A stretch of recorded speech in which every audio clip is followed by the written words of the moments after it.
वहीं रामनिवास रावत ने मंत्री पद की शपथ ली। शपथ लेने पर एमपी कांग्रेस प्रदेश अध्यक्ष ने निशाना साधा है। कुर्सी की सौदेबाजी का लगाया बीजेपी पर आरोप। यह लोकतंत्र और संविधान का प्रमाणित अपमान है।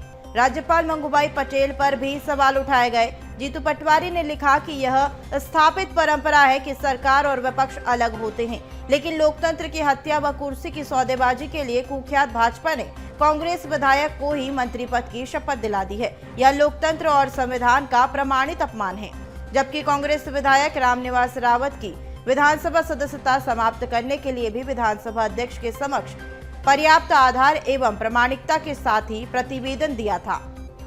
दुर्भाग्य से उन्होंने भी कर्तव्य पालन नहीं किया। महामहिम राज्यपाल को भी संविधान लोकतंत्र की परंपराओं का पालन करना चाहिए था, क्योंकि वे दल नहीं संविधान के आदेश पालन करने के लिए नियुक्त किए गए हैं। लेकिन संविधान के शीर्ष पद से भी असहमति दर्ज नहीं की गई है। मैं मध्य प्रदेश की जनता को फिर बताना चाहता हूं कि यह कर्ज क्राइम करप्शन की सरकार है। यह बार बार खरीद फरोख्त और दल बदल की राजनीति का अपराध कर रही है।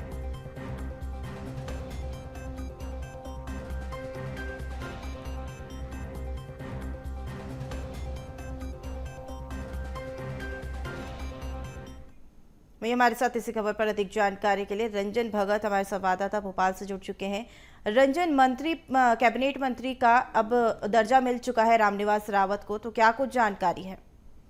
जी बिल्कुल, देखिए 6 बार के विजयपुर सीट से विधायक रामनिवास रावत ने आज मंत्री पद की शपथ ले ली है। खुद राज्यपाल मंगूभाई पटेल ने उनको मंत्री पद की शपथ दिलाई है, क्योंकि जिस तरीके से वो लोकसभा चुनाव के दौरान भारतीय जनता पार्टी में शामिल हुए थे और कांग्रेस को उन्होंने छोड़ा था। खुद मुख्यमंत्री मोहन यादव ने उनको सदस्यता दिलाई थी भारतीय जनता पार्टी की।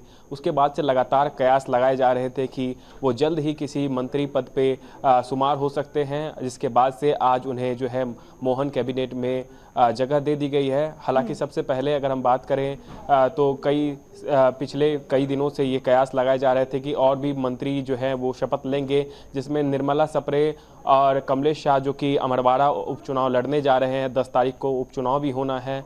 तो ऐसे में कयास ये भी लगाए जा रहे थे कि इन दोनों को भी मंत्री बनाया जा सकता है, लेकिन इसकी पुष्टि नहीं हुई। लेकिन रामनिवास रावत को एक बार फिर से जो है मंत्री बनाया गया है, क्योंकि इससे पहले भी वो कांग्रेस के शासनकाल में मंत्री थे और एक बार फिर से उनको मंत्री पद का जिम्मा दिया गया है। काफ़ी वरिष्ठ नेता है और श्योपुर में ओबीसी के बड़े चेहरे माने जाते हैं, तो साफ तौर पर इसका लाभ जो है वो प्रदेश की जनता को मिलेगा, ऐसा मुख्यमंत्री मोहन यादव ने भी कहा है।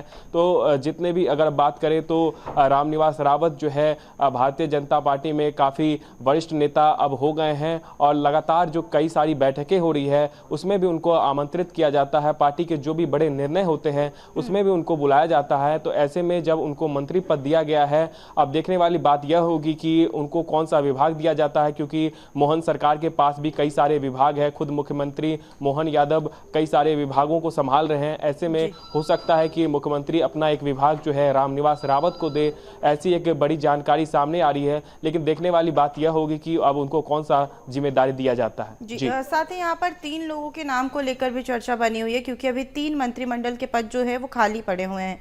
उनको लेकर किन नामों को लेकर ज्यादा चर्चा देखने को मिल रही है?